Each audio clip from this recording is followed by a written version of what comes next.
Empezamos con el tema 6 del libro nuevo, llamado La célula, unidad estructural y funcional. Y aún nos faltaría añadir reproductora, para así terminar con lo que es el resumen más resumido posible de la teoría celular. Bueno, es un tema introductorio a lo que son todos los temas de la célula, que son varios. Aquí se trata mínimamente la célula eucariota, se trata más o menos bien la célula procariota y sobre todo se habla de microscopía. Por lo tanto, pues en este tema vamos a tener una introducción simple y llanamente. No creo que sea de los temas más importantes y por eso el siguiente tema que voy a hacer es directamente inmunología, aunque sea de los últimos temas que hay en el libro. Pero bueno, aún así pues es un tema que plantea el libro. Los tipos de microscopios son importantes también, saber qué tipo de micrografías tenemos para conocer precisamente las estructuras de la célula que tan importantes son. Eso, precisamente la microscopía y el desarrollo de nuevas técnicas es lo que nos permite ver nuevas cosas, lo que son las estructuras más pequeñas que puede tener la célula, como pueden ser orgánulos como los ribosomas, ¿no? El cartografiar su topología pues es importante para conocer su función. O, bueno, estructuras que no terminan de ser orgánulos, como puede ser el proteasoma, que son cuerpos que están ahí dentro de la célula, que son incluso más pequeños que los orgánulos no membranosos. Y esos pues solo se pueden descubrir, saber que existen, precisamente con estas nuevas técnicas de microscopía, como puede ser la que permite el microscopio electrónico.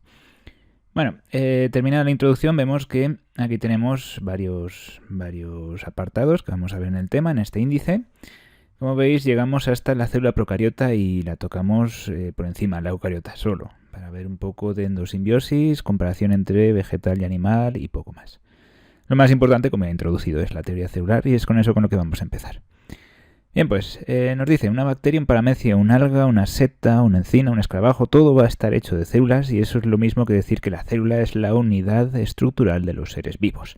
Todos los seres vivos están hechos de células, incluso si son unicelulares. ¿Vale? Si son unicelulares, pues una célula será un organismo. Si son pluricelulares, pues un organismo estará hecho de varias células y por eso tendrá longevidad. Si se le muere una célula, no pasa nada. Otra célula la reemplazará. En el caso de las bacterias, si se muere una célula, adiós, ya está, se ha muerto el organismo. El organismo era una célula y ya está. Aunque, bueno, podríamos considerar que la propia colonia, en el caso de las bacterias formadoras de colonias, es el organismo. Depende qué autor y depende qué modelo de entender las bacterias tenga. Bueno, nos dice que desde 1665, que Robert Hooke observó las primeras células y les puso el nombre, tener en cuenta que Robert Hooke pues, era angloparlante y por lo tanto pues cell se podría haber traducido al castellano de otras muchas maneras. Pues, celdilla, no sé, jaulilla, se podría decir, ¿no? Es una analogía con las habitaciones que tenían en los monasterios los monjes en aquel entonces. Por lo tanto, pues célula es una de las muchas traducciones que nos podía haber llegado desde la palabra inglesa cell. Y eso es el principal aporte que tuvo Robert Hooke, el primero que hizo un microscopio y el primero que le puso nombre a esas células de corcho que observó. Parecían pues eso como cada uno de los huequecitos que deja una red de pescar también. Y por eso pues le puso ese nombre. Por lo tanto, cuando hablamos de células tenemos que hablar de la primera persona que observó células y de quién le puso el nombre. Luego vino Sladen y concluyó parte de lo que es la teoría celular de hoy en día. Por tanto, dijo que las células forman la estructura básica de plantas. Tanto el crecimiento de las plantas se da por generaciones de células nuevas. Las células se dividen y crean más planta en general porque hay más células. Por lo tanto, pasaron alrededor de 200 años, ¿no? Por lo tanto, pues más tarde vino Swan. La teoría celular se atribuye a Sladen y a Swan. Más tarde vino Swan y llegó a la conclusión similar con animales, ¿no? Sladen dijo en vegetales y Swan dijo en animales. Seguramente os suenen las células de Swan con el tejido nervioso, con unos tipos de células que hay que ayudan a las neuronas. Vale, en 1855 Rudolf Virchow declaró que todas las células provienen de otras células, por eso la unidad reproductora. Toda célula tiene que venir de una existente anterior. Salvo en el caso del origen de la vida, que bueno, es algo que veremos más adelante. Por lo tanto, con estos principios quedó elaborada la teoría celular, que nos dice pues eso, que la célula es la unidad funcional, en cuanto a que todos los seres vivos están hechos de células, la unidad estructural, en cuanto a que todos los seres vivos están hechos de células, funcional, en cuanto a que todas las células tienen que hacer las tres funciones vitales, nutrición, reproducción e interacción, y reproductora en cuanto a que todas las células vienen de otras células anteriores. Vale, una vez más, lo enunciamos tal cual dice el libro. Principios de la teoría celular. La célula es la unidad morfológica de todos los seres vivos. Todos los seres vivos están hechos de células. Unidad morfológica o estructural nos sirve las dos. La célula es la unidad fisiológica de los seres vivos. Funcional también nos sirve. Significa que la función de todos los seres vivos es el resultado de las funciones de las células. Por lo tanto, toda célula va a hacer las 3 funciones vitales, mejor o peor. En caso de estar muy especializada y ser parte de un tejido, puede ser que algunas funciones las haga peor, que algunas células puedan perder capacidad reproductora. Por ejemplo, los eritrocitos pues difícilmente van a hacer más funciones que ser un saco de hemoglobina y ya está. Y aún así están vivos y se pueden morir. Por lo tanto, pues no todas las células van a ser como una bacteria, capaces de hacer todas las funciones vitales, pero eso es una de las consecuencias que tiene el especializarse. Pero igualmente todas las células de alguna forma son capaces, si no ellas, parte de la progenie celular de la que forman parte, van a ser capaces de hacer esas 3 funciones vitales. Vale, toda célula proviene por división de otra célula, por lo tanto las células no se crean mágicamente, como hubiera dicho la generación espontánea en aquel momento. Los descubrimientos posteriores sobre genética han hecho que se añada otro principio de la teoría celular, que nos dice que la célula es la unidad genética de los seres vivos. Ahí están dentro de su núcleo o de su nucleoide, sus genes, que en su historia evolutiva se han ido añadiendo o se han ido modificando para que la célula pueda sobrevivir de acuerdo a las exigencias de un ambiente siempre cambiante y además de sobrevivir, pues de alguna forma proliferar, diversificarse en especies, que es lo que más o menos es capaz de medir. De manera que no se puede falsear si un ser vivo es más eficiente o mejor, entre comillas, que otros seres vivos. Por tanto, los que más especies tengan, ese tipo de ser vivo que más especies tenga, es fácilmente un ser vivo más exitoso que otros que tengan muchas menos especies o que directamente se haya extinguido. Cuando hablamos de organismos, sabemos que hay organismos más complejos o más sencillos. Y a veces decimos, pues este está más evolucionado porque es más complejo. No es del todo correcto. Si un organismo vivo está vivo hoy en día, es decir, no es un fósil y no se ha extinguido, está igual de evolucionado que todos los demás que siguen existiendo hoy en día. Es decir, ha sobrevivido tanto ese organismo como todos los de su linaje evolutivo a una serie de extinciones que le ha permitido pues estar hoy en día vivo. Por tanto, está igual de evolucionado, sea por simplicidad o por complejidad. Por las dos vías nos es igual de válida la afirmación de que está igual de evolucionado que otros seres vivos. Bueno, avanzamos. En aquel entonces hacía falta un pequeño matiz para completar la teoría celular, y es que el tejido nervioso se entendía como una red. No se sabía lo que era una neurona, lo que era la unidad, esa unidad celular del tejido nervioso. Y fue uno de los poquitos premios Nobel que ha tenido España, Santiago Ramón y Cajal, el que demostró que la teoría celular también era cierta para el sistema nervioso, el que determinó lo que era una neurona y que por lo tanto esa red que se creía que era el sistema nervioso, ajena a la existencia de las células, en verdad pues también estaba hecha de células muy especializadas, con una morfología muy distinta, pero celulares igualmente. Por tanto, esa red reticular, ¿no? esa red pues se pudo ver mejor con las técnicas de microscopía que él y su amigo Golgi hicieron para precisamente poder determinar lo que era una neurona y lo que no era una neurona, lo que era la siguiente, en qué momento pasaba de ser una célula a ser la siguiente. Por tanto, siendo la teoría celular también cierta para el sistema nervioso, terminó por completarse. Bueno, luego tenemos las consecuencias, las implicaciones que tiene la teoría celular. ¿Qué tipo de consecuencias o implicaciones tendría? Pues bueno, la teoría celular nos dice que hace posible la unificación del concepto de ser vivo. ¿Vale? Para todos, sean más comunes para nosotros o más marcianos, por el hecho de vivir en el mundo de lo micro, pues van a ser compatibles con el hecho de estar hechos o de ser células si son unicelulares. Por eso, pues, o están hechos de una célula o están hechos de más de una célula. Sean todas ellas distintas o sean más o menos parecidas. Como es el caso de la organización talofítica, que tienen algas y hongos pluricelulares. Solo hay 2 organismos vivos, 2 reinos, según Whittaker, que tienen verdadera especialización celular, que forman tejidos y que forman órganos, que serían los animales y las plantas. El resto de organismos, aunque sean pluricelulares, van a tener células muy parecidas, por lo tanto van a tener una organización talofítica, vamos a decir. Las algas de todas sus células van a ser muy parecidas y los hongos también. Es una serie de conjunto de filamentos y los filamentos son hifas que forman el conjunto del cuerpo del hongo, que es el micelio. Por tanto, esto va a ser la organización talofítica que tienen los hongos, salvo en el caso de levaduras que son unicelulares. Bueno, también son órganos, pero bueno, la organización celular también es parecida en cuanto a su pared de quitina y otras cosas que veremos más adelante cuando hablemos de tipos de células.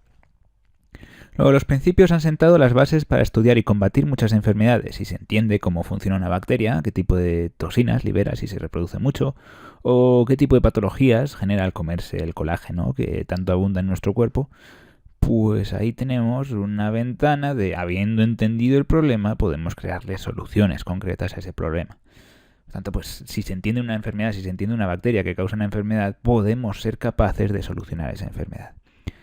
Y por eso también se investiga mucho cómo se produce el cáncer, ¿no? Cuanto mejor sepamos cómo funciona esa enfermedad, mejor sabremos cómo tratarla. Y varios cánceres pues tienen su capacidad de ser curados o tratados al menos. Si metiéndole un veneno a las células de nuestro cuerpo conseguimos matar las células cancerígenas, pues es lo que nos llevamos, ¿no? Aunque lo que mata las células cancerígenas es también lo que mata nuestras propias células. Targeteando, haciendo objetivo, las células que más violentamente se dividen, somos capaces de no matar al cuerpo entero, sino a las que más vorazmente se dividen. Claro que las que más vorazmente se dividen también pueden ser, por ejemplo, las del pelo. Y mucha gente pierde el pelo en cuanto se le mete ese veneno, esa quimioterapia, en sangre directamente. Porque las células del pelo también se reproducen muy rápidamente. Bueno, por lo tanto, pues tenemos cáncer, enfermedades infecciosas. Cuanto mejor las conozcamos, mejor sabremos tratarlas. Las vacunas, por ejemplo, activan el sistema inmune. Nos pueden servir para distintos tipos de organismos, pero más fácilmente contra los virus, ya que no existen antibióticos contra ellos. Los antibióticos solo pueden funcionar contra bacterias, ya que ellas tienen metabolismo. Los virus no. Por eso tomar antibiótico cuando no sabes qué enfermedad tienes. Si tienes, por ejemplo, virus, pues estás tomando un antibiótico en vano. No te va a servir de nada, salvo el efecto placebo, claro.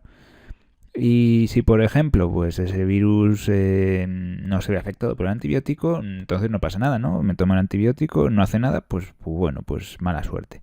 No. Las bacterias de tu cuerpo, las que son neutrales y buenas, hacen resistentes a ese antibiótico, de tal forma que le pasan la resistencia a ese antibiótico a cualquier bacteria que te pueda venir después. Y esa bacteria, si es mala, si te produce una enfermedad grave, tendrá resistencia al antibiótico. De tal forma que las bacterias se pueden hacer de manera infinita por evolución, por transferencia horizontal de genes, resistentes a los antibióticos, literalmente a todos los que existen, mientras que nuestra capacidad para fabricar antibióticos es limitada. Por eso es importante tomar antibióticos solo cuando lo dice el médico, durante el tiempo que lo dice, y con las tomas adecuadas, es decir, cada tantas horas exactamente, si es posible. Porque si lo tomamos automedicándonos, lo estamos haciendo muy mal. De tal forma que algún día, pues eso, los antibióticos nos sirvan, porque sean todas las bacterias resistentes a todo lo que exista, hasta los antibióticos más fuertes, y tengamos que pasar la enfermedad por las malas. Por tanto, hay que tener conciencia ciudadana de los antibióticos, hay que usarlos bien, no hay que usarlos de cualquier manera. Bueno, por lo tanto, si se entienden los patógenos y se entienden las células inmunitarias, pues se entiende cómo es la enfermedad y se pueden plantear soluciones. Simplemente es eso, es una de las implicaciones de la teoría celular, una de las... ¿Para qué sirve esto, no? ¿De qué manera nos beneficia? Pues para curar enfermedades, ¿no? Es una forma. Bueno, luego tenemos también que la teoría celular ha sido importante en los avances de embriología. La biología del desarrollo, que se llama, nos habla de cómo se generan los embriones y cómo van desarrollándose poco a poco. Y entre otras cosas, pues nos permite saber que nuestro pariente invertebrado más cercano son los equinodermos, porque son deuteróstomos. ¿Qué significa eso? Si observamos el embrión de una estrella de mar, cómo se hace la larva, veremos que hay una simetría bilateral, no pentarradial, como vemos en la estrella de mar, que es una simetría secundaria adquirida. Y vemos que el primer agujero que se genera en el embrión, en este amasijo de células que vemos en la imagen, aquí tenéis las distintas fases de división, pasamos de 1 a 2 a 4 a 8 y así poco a poco se van dividiendo todas las células a la vez sin aumentar el tamaño. Así es como se producen las segmentaciones. Bueno, uno de los primeros agujeros, el tubo digestivo, es lo más importante para un animal. Un animal puede vivir sin pensar, pero no puede vivir sin comer. Por lo tanto, la parte de comer, el digestivo, es de las partes más obligatorias que van a tener sí o sí todos los animales. Aunque no sea un tubo digestivo, por ejemplo, las medusas tienen cavidad gastrovascular, comen y expulsan lo que han comido por el mismo agujero. Pero bueno, en muchos animales sí que es un tubo y el primer agujero que se hace determina si eres protóstomo o deuteróstomo. Nosotros tenemos en común con los equinodermos que somos deuteróstomos. Significa que el primer agujero que hacemos en el tubo digestivo es el ano. Mientras que en el caso de los invertebrados, por ejemplo los artrópodos como los insectos, vamos a tener que son protóstomos. El primer agujero que hacen es la boca, ¿vale? Pero no todos los invertebrados van a ser protóstomos o deuteróstomos. Los hay pues de otro tipo de segmentación, con otro tipo de capas embrionarias y bueno, otra forma de clasificarlos. En el caso de los insectos o de los crustáceos o de los arácnidos, el primer agujero que hacen es la boca. Por eso estamos un poco menos emparentados con ellos que con las estrellas de mar. Bueno, luego nos dice que el gran desarrollo de la biotecnología y la ingeniería genética no hubiera sido posible sin el conocimiento previo de cómo funcionan las células. ¿Cómo vamos a saber lo importante que es el ADN si ni siquiera sabemos lo que es el núcleo, ¿no? Si ni siquiera podemos verlo con un microscopio? O si ni siquiera entendemos cómo es una célula y qué partes de la célula cambian cuando se está dividiendo, ¿no? Ese tipo de cosas lo podemos ver con el microscopio, que es una de las primeras herramientas que tuvimos para estudiar las células y sacar lo que es la teoría celular. Bueno, luego tenemos la microscopía, que es una parte importante de este tema. Tenemos el microscopio óptico y el microscopio electrónico. Pero ¿cómo empezaron estos microscopios a aparecer? Pues como decimos, Robert Hooke fue uno de los primeros científicos en utilizar el microscopio para mirar con una mirada crítica lo que son las células de esa lámina de corcho, y de esa forma pues le puso nombre y empezó toda este historial de búsqueda de lo que es una célula y de por qué es importante para la vida, que acabó concluyendo con la teoría celular. Por lo tanto, la teoría celular no hubiera sido posible sin el perfeccionamiento de los microscopios, ¿vale? Robert Hooke pudo ver las celdillas del corcho gracias a un microscopio que ampliaba los objetos 30 veces. Las células vegetales son un poco más grandes que las animales y por lo tanto pues eran más fáciles de observar y de reconocer como cosas individuales. Tener en cuenta que el corcho es, vamos a decir, como madera, es el suber más externo del tronco de un árbol y por lo tanto son células muertas, igual que el xilema podría ser también células muertas, parece célula secundaria, por lo tanto la célula queda completamente aislada del exterior y se muere. Por lo tanto, pues lo que observó fueron eso, células muertas. Vale, luego fabricó microscopios con los que más tarde se fabricaron microscopios con los que se consiguieron ampliar los objetos hasta 200 veces, que son pues más parecidos a los que tenemos ahora, los microscopios ópticos que tenemos ahora. De igual forma, observar con luz tiene sus inconvenientes y sus ventajas. Podemos ver cosas no tan pequeñas como con el microscopio electrónico, pero sí que podemos ver en color y podemos ver en movimiento, incluso células vivas. Otras tantas cosas pues se pueden ver con una lupa binocular, por ejemplo, pues microinvertebrados en el agua o podemos verle la cabeza a una mosca con bastante más ampliación, o como es un pelo. Pero bueno, para ver células, que es lo que nos interesa, pues es mejor usar un microscopio. ¿Vale? De igual forma hay células que se pueden ver a simple vista, como por ejemplo un huevo, que es un ovocito de gallina, o un huevo de avestruz, que es incluso más grande, incluso los huevos de rana, o un óvulo, depende, un óvulo humano se puede intuir más o menos dónde está en un ovario si lo cortas por la mitad. Eso es lo que llaman los romanos el folículo, ¿no? Y además de eso, pues los propios gajos de las naranjas tienen como una especie de celdillas que explotan, ¿no? Si las rompen, tiran su zumo. Eso serían también células vegetales muy hinchadas, que también se pueden ver a simple vista. Por tanto, no siempre es necesario usar un microscopio para ver células. Las hay, muy poquitas, que se pueden ver a simple vista, como la bacteria que teníamos en la imagen primera del tema, en la portada. Vale, por lo tanto, tuvo que pasar aproximadamente un siglo y medio hasta que, gracias al perfeccionamiento de la tecnología microscópica, Schleiden y Swan pudieron observar células vegetales y animales al microscopio, lo que fue la base para afirmar que todos los seres vivos están formados por una o más células. Fue el microscopio lo que inició todo esto. Por lo tanto, distintos tipos de microscopios tendrán distintos tipos de resolución. Podrán permitir que se vean imágenes más claramente o menos claramente. Aquí tenéis los distintos tamaños y lo que implica en cuanto a la escala de las medidas. Como veis, 1 milímetro será equivalente a 1000 micrómetros, a 10 a la 6 nanómetros y a 10 a la 7 angstroms. Angstroms con N, ¿vale? Que es una medida que prácticamente se utiliza solo para el ADN. ¿Vale? Es una medida que, como veis, no va de 3 en 3, como los otros órdenes de magnitud que tenemos ahí entre milímetro o micrómetro. Simplemente es un orden de magnitud más pequeño, vamos a decir, que el nanómetro.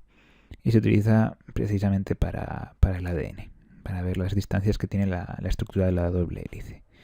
Por tanto, podemos ver perfectamente un átomo con un microscopio electrónico si es lo suficientemente grande. Ahora, siendo de las cosas más pequeñas que puede ver pues no se ven muy claramente. También existen los microscopios de efecto túnel, los SMTs, que nos permiten ver con una punta del grosor de un átomo, pues las superficies de un átomo, ¿no? O de una fina capa de átomos. Puede ser una fina lámina de oro que ponemos algo en relieve y lo podemos detectar con la punta. Ahora, para cartografiar ambas líneas, que es lo que hace la punta esta, pues una superficie bien pequeña, pues nos cuesta bastante, ¿no? Conseguir una superficie en 2D a partir de líneas que se trazan en una dimensión cuesta bastante. Pero también existen microscopios que pueden observar átomos, o al menos la cartografía, el relieve que hace una lámina de átomos.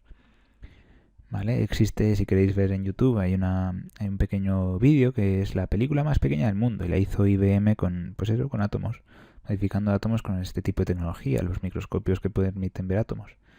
Y es pues una imagen, son imágenes superpuestas como si fuera una especie de stop motion que se han hecho con átomos y con micrografía de este tipo. Y es precisamente esta tecnología la que permite hacer pues determinados tipos de microchips. ¿Vale? Cuanto más pequeño sea el chip, pues más eficiente será. Esta película no es tan reciente, tiene ya unos años, pero bueno, ahí está. La podéis ver si queréis. Como veis, el microscopio electrónico pues no es tan moderno. Es de 1931, si no recuerdo mal, que lo dice la diapositiva. Ahora lo veremos. Bueno, pasamos a la siguiente. Tenemos aquí el microscopio óptico. El microscopio óptico como tal, con sus dos lentes. Su microscopio óptico relativamente moderno, el que usamos hoy en día, tanto en laboratorios como en el instituto, por ejemplo, en un laboratorio escolar. Por lo tanto, un microscopio consta de una serie de lentes, por lo que se conoce como microscopio óptico compuesto. Tenemos la primera lente, la que utilizamos arriba, y la de los aumentos, que es la segunda lente. Más además una serie de posibles espejos que puedan redirigir el chorro de luz y el condensador que enfoca lo que es la fuente de luz como tal. Por lo tanto, con el aumento de abajo, con las lentes más próximas al objetivo, lo que se consigue es conseguir distintos tipos de aumento que nos permitirán pues ver más grande o más pequeño lo que tenemos en la muestra. Vale. Por lo tanto, la lente más próxima al observador es la lente ocular. Ahí va el ojo, podemos medio guiñar el otro y dejar solo un ojo y así lo podemos ver. También podemos enfocar la cámara del móvil y podemos más o menos tomar foto de lo que se está viendo. También hay microscopios que tienen dos oculares y te permite ver con los dos ojos, así para ver una visión estereoscópica. Pero bueno, no es obligatorio, depende del modelo del microscopio, de la marca y todo eso. Luego la lente más próxima es la lente objetivo. Tenemos el revólver que nos permite cambiar de objetivos, la platina, que es donde dejamos la muestra, y las gafas que nos permiten fijarla a ella, el diafragma que ajusta la cantidad de luz que entra y la fuente de iluminación que echa el chorro de luz. Ahora tenéis ahí todo marcado en el dibujo. Luego tenemos el tornillo macrométrico que nos permite acercarnos a lo grande. Cuando se empieza a ver algo enfocado, cogemos el micrométrico y enfocamos un poco mejor, ¿no? Con más detalle. Como las células no están perfectamente en dos dimensiones, a veces el micrométrico lo podemos ajustar para ver el contraste entre la zona que se enfoca más hacia el fondo y la zona que se enfoca más hacia nosotros, más cerca al ocular. Podemos ver un poco en 3D, muy ligeramente. Los cortes deberían ser idealmente muy muy finos, como para que no exista esa diferencia. Pero bueno, hay distintas formas de hacer cortes y si no se hace con un microtomo, pues la precisión se pierde, obviamente. Bueno, como decimos, para calcular los aumentos, pues multiplicamos el aumento del objetivo por el aumento del ocular y nos puede dar, pues eso, si es de 20, pues lo multiplicamos por 10 y hacemos 200, ¿no? 20 por 10, 200. De igual forma, si calculamos a escala, como si fuera un mapa geológico, vemos si de tantos metros son en la realidad, cuántos son en el plano, en kilómetros. Pues calculamos, hacemos un ratio, una división y vemos cuántos aumentos tiene esa imagen en base a la escala que nos aparece ahí. Bueno, estos son pues pequeños añadidos, ¿no? Vale, ¿qué tipos de microscopios existen? El primero, el microscopio de campo claro. Este es el normal, el de toda la vida, el que siempre hemos usado en el laboratorio. Cogemos una muestra, la teñimos, la fijamos, le ponemos el cubre dentro del porta y a la platina, a observarlo. Se utilizan tinciones sí o sí porque las células son transparentes, a menos que tengan pigmentos. ¿Cuál es el único orgánulo que tiene pigmento y que por lo tanto tiene un color canon, un color... vamos a decir oficial, pues los cloroplastos, el único. Todo lo demás no va a tener color, salvo que tenga, pues yo qué sé, pigmento melanina o cualquier cromoplasto y demás células especiales con color, no vamos a tener color. Las células van a ser, por norma general, transparentes. Entonces, pues le tenemos que meter tintes, sí o sí, y luego fijarlo y, bueno, secarlo para que no haya demasiado líquido. Y de esa forma, pues podremos observar las células. Obviamente van a estar muertas. Pero existen algunos colorantes que permiten pues que la célula siga viva y la podamos observar viva, como puede ser azul de metileno, y eso pues nos permitiría observar células vivas sin matarlas. Vale, luego tenemos el microscopio de contraste de fases. ¿Qué significa esto? Pues es un microscopio que nos permite observar células vivas y lo que tenemos que hacer pues es un contraste para poder observar las pequeñas diferencias y poder decir esto es una célula, esto no es una célula. Vale, por ejemplo, si hacemos un frotis de la boca, podemos sacar ahí pues células vivas, células de la mucosa, es decir, de la piel húmeda que tenemos dentro de la boca. Y esas células se pueden observar, pero claro, pues no vas a ver los orgánulos con todo lujo de colores, ni mucho menos. Ni vamos a ver pues distintos tipos de células teñidas de distintos colores, ni mucho menos, no. Vamos a ver un poquitín de azul y da gracias que distingues lo que es célula y lo que no es célula. Vale, pero no es el microscopio de todo típico, ni mucho menos. Luego tenemos el de fluorescencia, que también igual es más típico de laboratorios profesionales y menos típico de un laboratorio de instituto, pero nos permite ver pues células que han sido marcadas con moléculas fluorescentes. Pueden ser proteínas, pueden ser inmunoglobulinas, pueden ser distintos tipos de marcadores que ante ciertas circunstancias pues emiten esa luz, ¿no? Pero se van a unir a un tipo muy concreto de molécula que nos sirve para, pues como veis ahí en la imagen, esas células cancerígenas tienen una molécula fluorescente que hace azul en el núcleo, una molécula que hace verde en parte del citoesqueleto, que por lo que sea es más típico en células cancerígenas, y otra molécula que va a ser ese color rojo que vemos ahí. De tal forma que solo podemos ver el citoesqueleto, pero de esa forma vemos lo que es la célula como tal, el citoplasma, ya que el citoesqueleto está ubicuo, está en todas las partes de la célula. Vale, y ahí tenemos ya 3 colores y estamos viendo las células bastante bien. Que ya quisiéramos verlo así pues en otro tipo de microscopios ópticos, ¿no? Por lo tanto, el microscopio óptico utiliza luz y nos permite ver colores, incluso a veces, muy de vez en cuando, a las células vivas. Esto no es así con el microscopio electrónico. ¿Vale? El microscopio electrónico lo vamos a ver siempre con células muertas y siempre en blanco y negro. Esa es una de las contras que tiene, pero a cambio pues podemos ver cosas más pequeñas y con bastante más detalle. Entonces, ¿cómo preparamos las muestras para el microscopio óptico? De normal usamos una fijación para evitar que las células se pudran. ¿Vale? Vamos a usar una fijación y las células que están muertas de normal evitamos que se pudran, que se descompongan, preservamos su estructura y algunos ejemplos pues podrían ser el etanol, el metanol, el ácido acético y el formaldehído. Los típicos botes que conservan órganos en las facultades de medicina o que conservan animales enteros pues suelen tener formaldehído, que es un alcohol muy tóxico precisamente pues porque es algo muy, muy distinto a lo que sueles tener dentro del cuerpo, vamos a decir. Algo muy tóxico, ¿no? Por eso que te conserva. Evita que la actividad celular prosiga y que por lo tanto te descompongas. Vale, la inclusión. ¿Qué significa la inclusión? Pues bueno, lo que vamos a hacer es endurecer, hacer más consistentes las muestras que tengamos, porque si no, pues están muy blandas. Imagínate cortar un trocito de intestino. El intestino es muy, muy blando, apenas puedes cortar un gajo, vamos a decir, como si estuvieras cortando patatas. No podrías. Si es un trozo de carne muy, muy blanda, pues no puedes sacar una rodajita muy fina. Tiene que ser más duro, más consistente para poder cortarlo.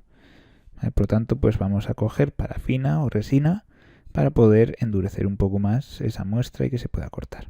Vale, ¿y el corte cómo se hace? Con un microtomo. Tenemos una máquina que igual que corta en el chopet en la pesca, o sea, en la carnicería, pues vamos a hacer rodajitas muy, muy finas, tipo especial para microscopio, para poder observarlo. Cuanto más fino sea, mejor pasará la luz, menos relieve tendremos y más fácil será enfocarlo y verlo bien. Ahora, si no lo hacemos bien, pues claro, pues saldrá regular y lo veremos regular. En el microscopio del laboratorio del instituto, pues bueno, pues podemos hacer cortes un poco peor, a ojo, con un bisturí. Y bueno, yo qué sé, tampoco pasa nada. Se van a ver las células más o menos igual. Vamos a verlas desde lejos, como muy pequeñitas, y tampoco pasa nada. Pero cuando queremos ver en una investigación de un laboratorio serio partes más pequeñas de la célula para las cuales hace falta que la muestra sea de buena calidad, pues hace falta cortarlas con bastante precisión y para eso se necesita este aparato, el microtomo, para hacer cortes muy muy finos. Ahí luego tenemos la tinción. Utilizamos productos químicos. Según el protocolo de práctica, pues necesitaremos unos productos químicos u otros. ¿Qué producto químico tenemos que usar para qué tinción? Pues bueno, depende de las moléculas que tenga ese algo que queremos teñir. ¿Queremos teñir Golgi? Pues necesitaremos tal molécula objetivo. ¿Qué se tiñe con esa molécula? ¿Qué tipo de tinción necesitamos para que se adhiera a esa molécula y le dé color? Pues tal o cual o lo que sea, ¿no? Depende de qué orgánulo sea, se teñirá con uno o con otro. Por eso cuando busquéis imágenes de Golgi, del retículo, de los lisosomas, pues veréis que en Google Imágenes, cuando veis micrografías ópticas de ese orgánulo, que tienen típicamente este color o este otro. O, por ejemplo, el tejido epitelial o el tejido muscular, pues siempre veréis que tiene un color muy concreto. Y eso es por la tinción, el colorante que se utiliza. Siempre se utiliza ese colorante, ese color, pues imaginaos rosa o violeta para el tejido conectivo, ¿no? El cartilaginoso. ¿Por qué se utiliza siempre ese color? Pues porque es el que necesitan las típicas moléculas que hay en ese tejido. Y así vemos este color siempre con este tejido y este otro con este otro. ¿Vale? Son colores muy típicamente asociados a esos tejidos porque son los que mejor se adhieren a las típicas moléculas exclusivas de ese tejido. Vale, algunos ejemplos. La hemotoxilina eosina, que van con un guión. ¿Vale? No es que sea la misma palabra. Hemotoxilina eosina. La giemsa, la orcedina y la safranina son bastante típicos. Aparecen bastante en las prácticas de laboratorio que tienen que ver con monta tu propia muestra. Y el último paso siempre, hayamos hecho fijación, inclusión o no, este va a estar siempre, que es el montaje. ¿Cómo se hace el montaje? Pues tenemos el rectangulito este de cristal, que es el portaobjetos, tiene una zona un poco más honda, en forma de círculo en el medio, ahí es donde va la muestra que queremos observar. Y luego ponemos encima el cubreobjetos, que es un cuadradito de plástico. ¿Vale? Todo esto tiene que ser transparente para que pase la luz y podamos observarlo bien. Y nada, se pone encima, se queda así liso, se pone en el microscopio y a observar. Hay veces que hay que añadirle algo más. Se pone por una pipeta y por capilaridad entre el cubre y el porta, que ya están montados, pasa el líquido hacia adentro. Puede ser un colorante, puede ser algo de agua, para que podamos verlo mejor. Tened en cuenta que la fijación muchas veces incluye pasarlo por el mechero para que se seque un poco, para que se queden pegadas las células. Por lo tanto, pues a veces se queda tan seco que hay que echarle algo de líquido. Pero bueno, depende de la práctica y depende de lo que nos pida el protocolo. Siempre hay que hacer caso de lo que dice el protocolo. Y si quieres crear tú un protocolo, te tienes que basar en otras cosas que se han hecho antes, claro. Y tienes que saber bastante bien lo que estás haciendo. Bueno, entonces, el punto 4 nos habla del otro tipo de microscopio, el microscopio electrónico. Hemos dicho que el anterior tenía la ventaja de que tenía colores oficiales que nos están hablando de qué tipo de cosas están pasando ahí, qué tipo de células, qué tipo de moléculas. Tenemos la posibilidad de ver células vivas en casos muy concretos y poco más. Pero es que el microscopio electrónico nos permite ver cosas más pequeñas. ¿Por qué? Porque en vez de usar luz utiliza electrones. Por lo tanto, el microscopio electrónico se construyó en 1931 y su aparición hizo un gran avance. Se permitió que viéramos cosas aún más pequeñas en las células, como pueden ser, los ribosomas, por ejemplo. Entonces, la fuente de iluminación del microscopio electrónico es un haz de electrones, no es luz. Por eso lo vamos a ver siempre en blanco y negro, porque no utiliza luz y por lo tanto no hay colores. Los electrones son emitidos por un filamento metálico que se enchufa desde arriba y viajan por un tubo en el que se ha hecho el vacío. Si no, pues los electrones se descontrolan, no van tan controlados, vamos a decir. En condiciones de física, ¿no? Como puede ser utilizar electrones, pues el vacío es imprescindible. Atraviesan unas lentes electromagnéticas, lo que antes eran lentes de vidrio en el microscopio óptico, y llegan a la muestra. Los electrones no proporcionan color, se añade artificialmente por edición de imagen desde el ordenador, y el poder de resolución del microscopio es de alrededor de 0,2 nanómetros, 2 angstroms, lo que nos permite observar orgánulos celulares con gran detalle. Nos permite ver virus, que es bastante más pequeño que una bacteria, y una bacteria es bastante más pequeña que una célula eucariota nuestra, por ejemplo. Es del tamaño de mitocondrias y cloroplastos, que son orgánulos en células eucariotas, por lo tanto sí, son bastante más pequeñas que nuestras células. Pues imaginaos un virus que es bastante más pequeño que una bacteria, es muy pequeño y por lo tanto se tiene que observar sí o sí con un microscopio electrónico. Es muy difícil observarlo con un microscopio óptico. Y y se utiliza para eso, estudiar ultraestructura celular, las estructuras celulares más pequeñas, como puede ser la membrana celular, que es importantísima para la célula, es lo que le permite ver, sentir, oír, tocar a la célula, y si no sabemos cómo es, pues mal. La microscopía óptica nos permite observar eso, precisamente los fosfolípidos y la bicapa lipídica, como puede ser la criofractura, y el microscopio óptico de barrido nos permite ver cómo son esos fosfolípidos y cómo están hechos en esa estructura. ¿Vale? Podemos ver la membrana, podemos ver algunos orgánulos como los más pequeños, que hemos dicho los ribosomas son los más pequeños. Bueno, tipos de microscopio electrónico. Tenemos el 2D y el 3D, es decir, el de transmisión y el de barrido.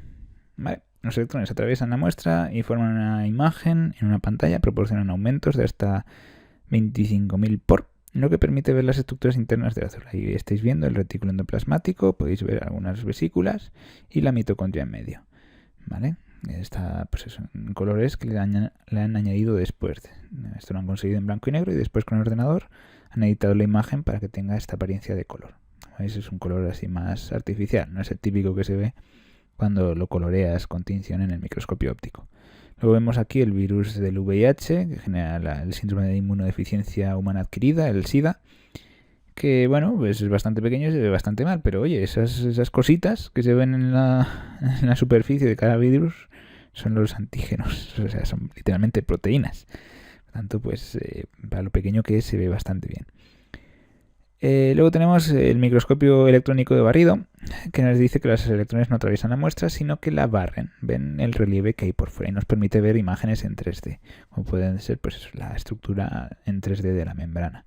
Lo que hace es pues ver sombreas con unos átomos pesados como pueden ser de oro, y de esa forma se nos crean esas zonas más oscuras y podemos ver en relieve. ¿Vale? Se cubre la muestra con una capa de metal, los electrones no pasan a través de esa muestra y por lo tanto pues se ve más oscuro, se ven las zonas más oscuras porque los electrones no pasan por ahí. Esas zonas oscuras se han generado precisamente por el relieve que tenemos en la muestra. ¿Vale? Por lo tanto, proporcionará pues un menor número de aumentos que el microscopio electrónico de transmisión, pero podemos ver cosas en 3D, por lo tanto es útil para eso. El SARS-CoV-2, como veis, son puntitos azules, no nos permite ver las proteínas, las espículas que tenemos ahí, esos antígenos que tenemos en la membrana, que tan importantes son para ver el COVID, pero bueno, recordad, no es COVID, el virus se llama SARS-CoV-2 y el síndrome, la enfermedad que produce es el COVID, el coronavirus disease, COVID, coronavirus disease, la enfermedad del coronavirus, ¿vale? Este es el SARS-CoV-2. El virus en concreto que produce esa enfermedad. Por lo tanto, pues aquí vemos manchitas azules. No podemos detectar pues cada una de esas espículas y proteínas que tienen en la membrana. O en la cápside, mejor dicho.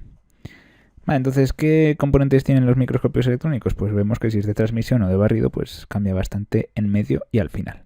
Vale, la muestra pues se acaba proyectando sobre una pantalla fluorescente y en otro caso, en el de barrido, pues directamente se genera en el ordenador a través del detector que tenemos. ¿Vale? Por lo tanto, la imagen como tal no se genera, la construye el ordenador sí o sí. Por lo tanto, necesitamos bastante tecnología. Microscopio óptico igual sí que se podría hacer tranquilamente sin depender de ordenadores, pero el electrónico sí o sí necesita de ordenadores para funcionar al más mínimo detalle. ¿Vale? Quizás en el de transmisión no tanto, pero en el de barrido sí. Bueno, luego tenemos que para preparar las muestras del microscopio electrónico, pues también es otro tinglao, es otro asunto bastante más complicado que el que teníamos con el microscopio óptico. Necesitamos un ultra microtomo para ver cosas más pequeñas, pues aún es más delicado el grosor que utilizamos para la muestra. ¿Vale? De igual forma, pues tenemos que sombrearla para conseguir esos efectos con los electrones. Si no, los electrones no serán capaces de reaccionar a las diferencias que hay entre las distintas partes de la célula. Por tanto, en un microscopio electrónico de transmisión se realiza una prefijación con glutaraldehído, la fijación con tetróxido de osmio y después la inclusión en resinas. El corte debe ser extremadamente fino, se utiliza el ultramicrotomo y para aumentar el contraste se emplean sales de metales pesados como el citrato de plomo o el propio tetróxido. De esa forma se consiguen las zonas oscuras. En un microscopio electrónico de barrido la muestra no se corta, sino que se recubre de una fina capa de átomos metálicos, como puede ser el oro, para dar esas zonas oscuras también. De esa forma se crea un relieve. También se le puede dar cierta inclinación y así se le da el relieve como se desee. Vale, entonces el punto en el cual ya pasamos de microscopios a células es este de aquí, que nos habla de los modelos de organización celular. Sabemos que hay dos tipos de células principalmente, que son, por un lado, las procariotas. Son células que no tienen un núcleo verdadero, tienen un nucleoide. Y tenemos las células eucariotas, que tienen un núcleo verdadero, con esa membrana, esa envoltura nuclear que lo separa a nivel metabólico y en cuanto a espacio físico del resto del citoplasma, del resto de la célula. Vale, y luego tenemos el material genético, que puede estar, pues eso, encapsulado o libre en el citoplasma. Por lo tanto, la membrana plasmática, bicapa lipídica por norma general, con o sin pared celular, que le dará un extra de protección tanto contra los ataques externos como a la hora de protegerse a sí misma de la ósmosis, ¿no? Y de estar muy hinchada y explotar. Por tanto, la membrana va a tener un extra de protección si tiene pared celular, y si no, pues va a tener sus mecanismos para lidiar con la ósmosis. Ahí luego es el citoplasma, ese espacio que tenemos entre la membrana y el núcleo. Aquí nos sigue hablando de una solución, como si fuera la parte más gelatinosa de ese líquido que tenemos dentro, pero otra forma quizás menos liosa de entenderlo es como el espacio. El líquido como tal que hay dentro del citoplasma sería el citosol. ¿Vale? De igual forma, dentro del núcleo tendríamos el espacio que hay dentro del núcleo, que es el nucleoplasma, y el líquido que hay dentro del núcleo, que es el nucleosol. Y de igual forma, pues sería una composición muy similar a la del citosol, porque al fin y al cabo con la mitosis se deshace. El núcleo revienta, se hincha de agua y se deshace para soltar los cromosomas al resto de la célula, al resto del citoplasma, y que se puedan repartir de manera adecuada. Pero solo es en este momento. En el resto de la parte del ciclo celular que toque, más allá de la división, pues los cromosomas van a estar sí o sí dentro del núcleo, desenmarañados en forma de esa maraña que es ADN con proteínas, esa cromatina que llamamos. Por tanto, la principal diferencia entre ambas células, entre las procariotas y las eucariotas, es la presencia o no de núcleo y su tamaño y complejidad también. Por lo tanto, eucariota significa núcleo verdadero, significa que las eucariotas van a tener un núcleo delimitado por esa membrana nuclear, mientras que las procariotas tienen ese nucleoide, ese algo parecido a núcleo, esa región del citoplasma donde se encuentra el material genético, que es bicatenario y circular. Por lo tanto, pues eso, tendremos una serie de orgánulos exclusivos de la eucariota, que serán los orgánulos membranosos, mientras que las eucariotas, pues, o sea, las procariotas tendrán orgánulos no membranosos, como pueden ser los ribosomas, o si acaso, pues los plásmidos, que no es del todo un orgánulo, es ADN extracromosómico, los mesosomas, que les sirven para hacer energía, y los orgánulos de motilidad celular, como son cilios y flagelos, que tampoco son orgánulos membranosos. Es una forma que tiene el citoesqueleto de permitir el movimiento, y solo en algunas bacterias, claro, no todas lo van a tener. Por lo tanto, si son de vida libre, por norma general sí, pero también por endosimbiosis es como se cree que aparecieron estos cilios y flagelos en las células eucariotas. Vale, por lo tanto, decimos, la célula procariota tiene un material genético, que es una molécula de ADN, que es circular, ¿vale? Esa maraña, en verdad sería un círculo muy grande, replegado y haciendo un garabato, que se llama nucleoide, esa región donde está el ADN, la región del citoplasma, más o menos el centro, sería el nucleoide. Puede contener también pequeñas moléculas de ADN circular y bicatenaria extracromosómico, que serían los plásmidos y que sirven para la tecnología del ADN recombinante para hacer pues estos productos, como pueden ser la hormona del crecimiento, la insulina humana, a partir de la biotecnología, la clonación de proteínas que originalmente son de humanos y que nos permiten tener la vida más fácil a las personas que tienen problemas de crecimiento durante la adolescencia o la gente que es diabética directamente y que no puede hacer insulina. Antiguamente se sacaba de caballos, de cerdos, directamente se sacrificaba al animal para sacarles el páncreas y de él la insulina.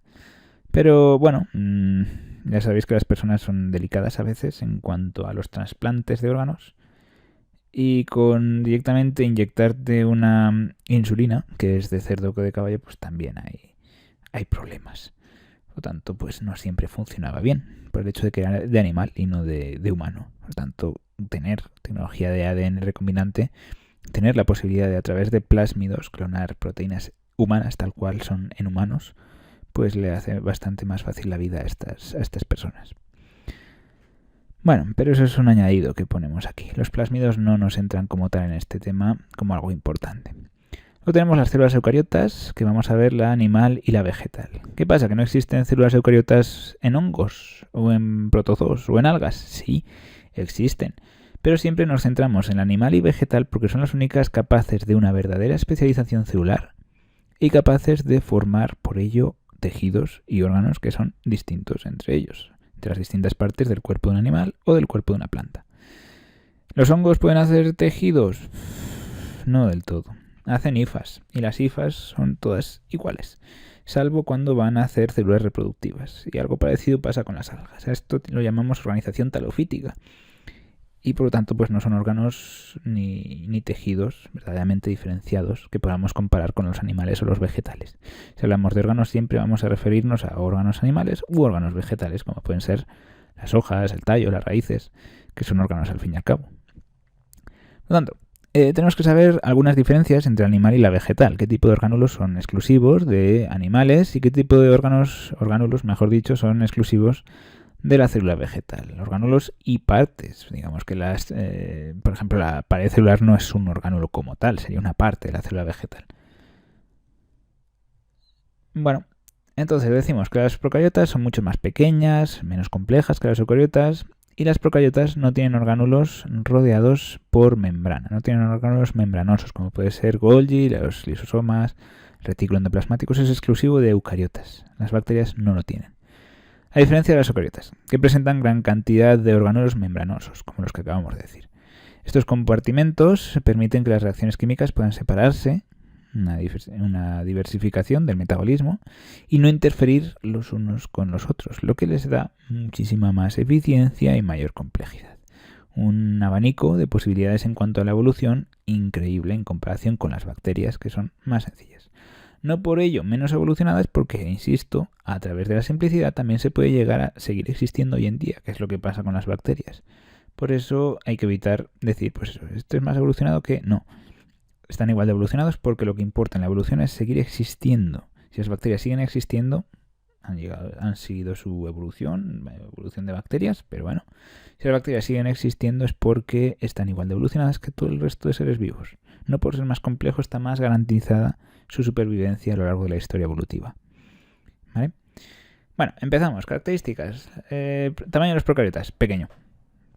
Tener en cuenta que las procariotas se supone que generaron las mitocondrias y los cloroplastos. Las eucariotas tienen dentro mitocondrias y cloroplastos, por lo tanto las procariotas sí o sí son más pequeñas que las eucariotas. Vale. Vamos de 1 a 10 micrómetros de diámetro. Vale. Las eucariotas en cambio son de 10 a 100 micrómetros de diámetro. Salvo, por ejemplo, la portada del tema, que era una bacteria enorme, ¿no? Que hemos visto antes. Las procariotas, pues de normal van a ser de 1 a 10 micrómetros y las eucariotas bastante más grandes. Por lo tanto, pues eso. Es algo general. ¿Que haya bacterias de 1 centímetro?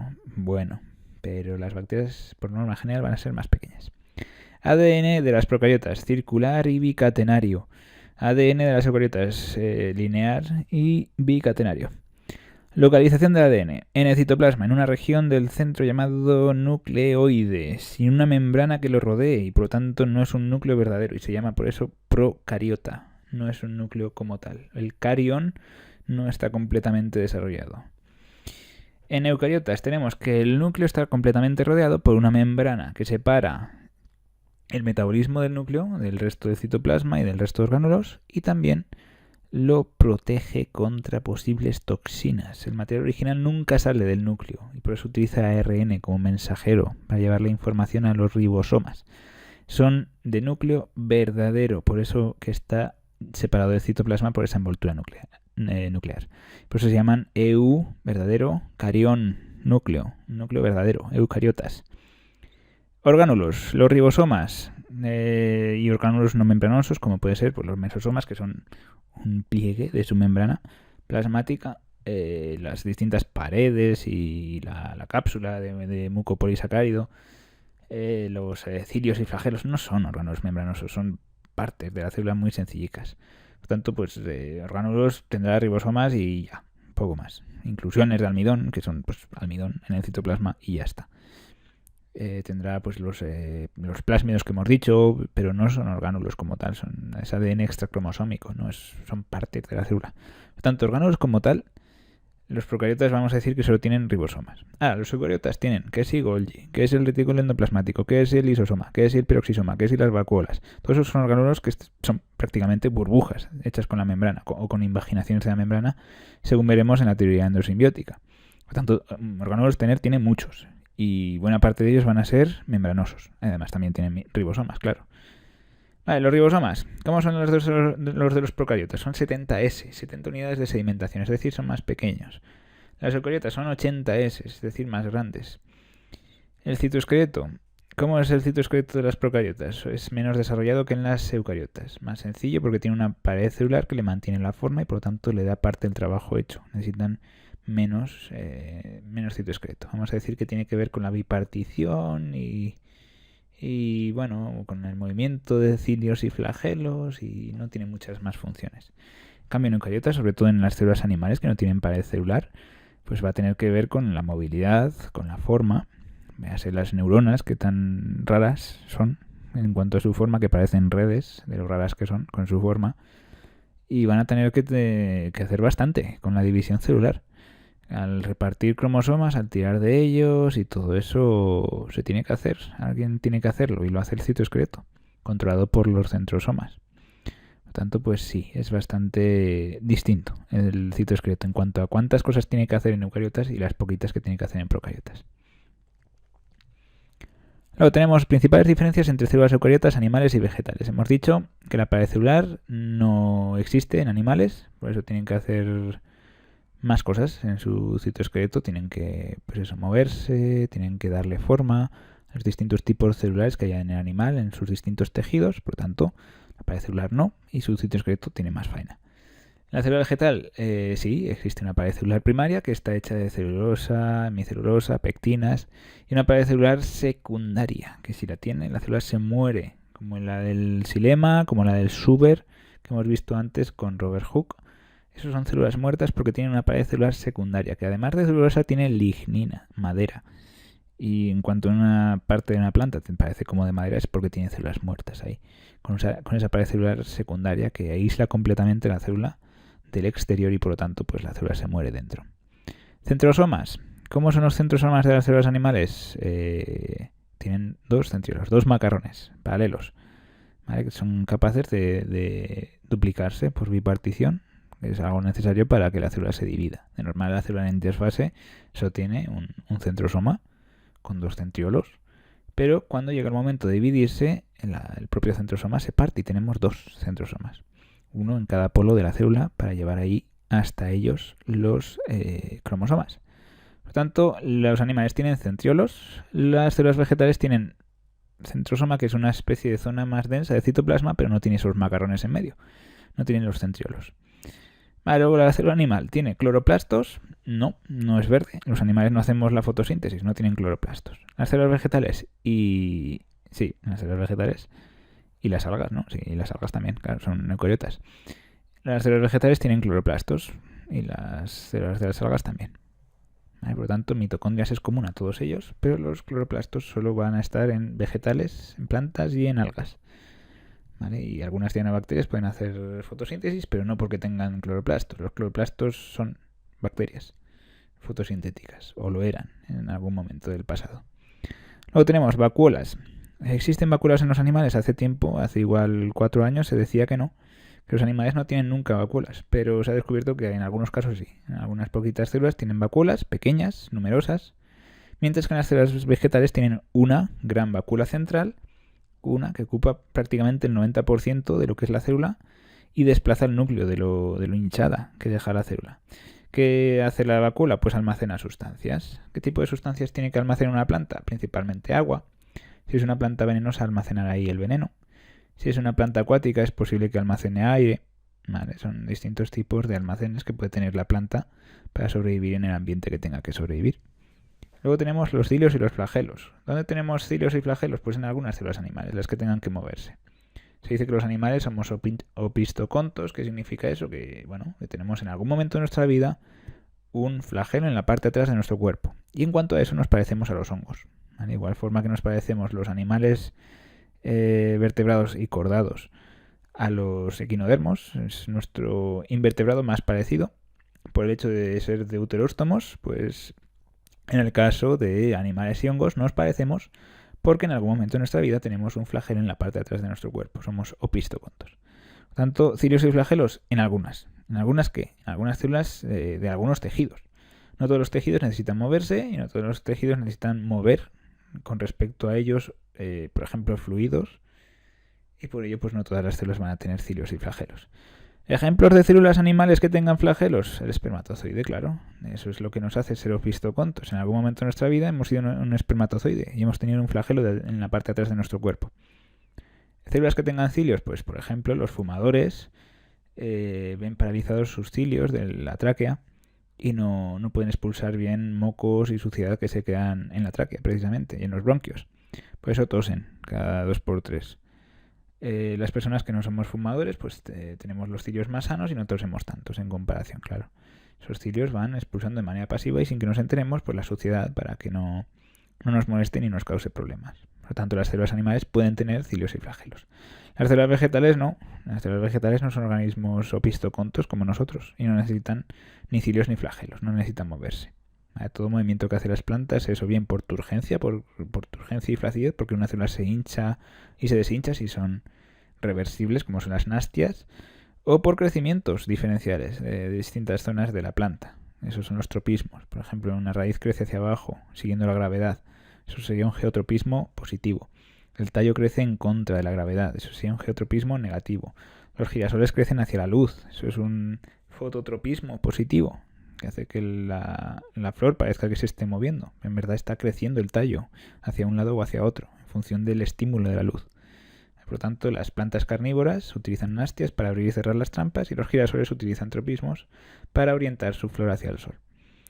Bueno, decimos que hay más células eucariotas, pero vemos las de animales y vegetales porque son de verdad distintas. Verdaderamente forman tejidos y órganos mucho más complejos que cualquier cosa que hagan los hongos y las algas. Tanto los hongos, como veis ahí, son células bastante sencillas, son esos rectángulos largos que vemos ahí, ¿vale? Y solo las únicas células que son distintas son las que hacen la reproducción. Estas esporas que veis aquí podrían ser perfectamente ascosporas. ¿Vale? Las ascosporas son esporas meióticas que permiten a los ascomicetos reproducirse. El resto de la planta va a ser todo lo igual. Estos filamentos que vemos con rectángulos largos son las hifas. El conjunto de las hifas forman el micelio, que es el cuerpo del hongo. ¿En qué se diferencian las células de los hongos con el resto de animales y vegetales? Pues las células de los hongos tienen pared celular, pero no es como la de los vegetales. Es una pared celular que en vez de estar hecha de celulosa, el material del papel está hecho de quitina. Y es una característica que tienen todos los hongos, sean pluricelulares, como las setas, o sean unicelulares, como las levaduras. Vale, además de eso, tenemos que son muy parecidas a las células animales. En cuanto que son heterótrofas, no van a tener cloroplastos. ¿Vale? Van a ser células que no son verdes, los hongos no son plantas, aunque se clasifican comúnmente como no se mueve, son plantas y van a los tratados de botánica. Además, pues tienen que ver, ¿no? Plantas medicinales, hongos venenosos, plantas venenosas, tienen que ver en cuanto a eso. Pero es una clasificación no del todo correcta en cuanto a historia evolutiva y parecidos físico-químicos, ¿no? En cuanto a tipo de molécula que hace que sean parecidas los animales con los hongos, lo mismo que hizo que las arqueas y las bacterias fueran dominios distintos en cuanto a parecidos moleculares, análisis de ADN, pues se sabe que los animales y los hongos están más próximos que los hongos y las plantas, ¿no? Eso es incorrecto. Decir que son algo parecido a las plantas. Bueno, entonces eso, los hongos son parecidos a las células animales, tienen pared celular y está hecha de quitina en vez de celulosa como serían las vegetales. Además, tenemos protozoos, que son pues eso, esos organismos unicelulares heterótrofos, que pueden tener distintas formas de movimiento, bien por flagelos si son flagelados, bien por cilios si son ciliados, bien por movimientos de extensiones de citoplasma, que son los pseudópodos, en el caso de los rizópodos o ameboides. Y por último tendríamos los que no se mueven en absoluto y necesitan de vectores como moscas y mosquitos para transmitir sus enfermedades, ya que son prácticamente todos ellos parásitos. Por ejemplo, hacemos la enfermedad del sueño de la mosca tsetse o podemos hacer la malaria con el plasmodio. que son algunos ejemplos de protozoos que no se pueden mover. No tienen ni cilios, ni flagelos, ni extensiones celulares. ¿Vale? Y luego además tendríamos las algas, que son plantas casi, ¿no? Un tipo de célula, un tipo de alga verde, que son las carophysias. Tienen una división celular muy similar a las plantas y algunos autores las clasifican como plantas muy primitivas, justo antes de los musgos, de los briófitos. Y bueno, por norma general no se consideran plantas porque no forman tejidos. ¿Vale? Son muy talofíticas, no como quizás los briófitos, que tienen son prototalofíticos, ¿no? Tienen algo de tejidos, pero no tan complejos como otras plantas vasculares. Y bueno, existen algas unicelulares y pluricelulares, y se suelen clasificar en base a los pigmentos y sobre todo las clorofilas que tienen. Existen algas verdes, algas rojas y algas pardas, y cada una de ellas pues tiene sus características, su filogenia y su clasificación. ¿Vale? Clasificarlas por pigmentos es una de las formas que tenemos más fiables de, bueno, entender cómo es su historia evolutiva y lo cercanas o lejanas que están en cuanto a parentesco. Pero bueno, son otros tipos de células que podríamos añadir aquí, pero como solo los animales y los vegetales forman tejidos y órganos, pues las ponemos con cierta importancia.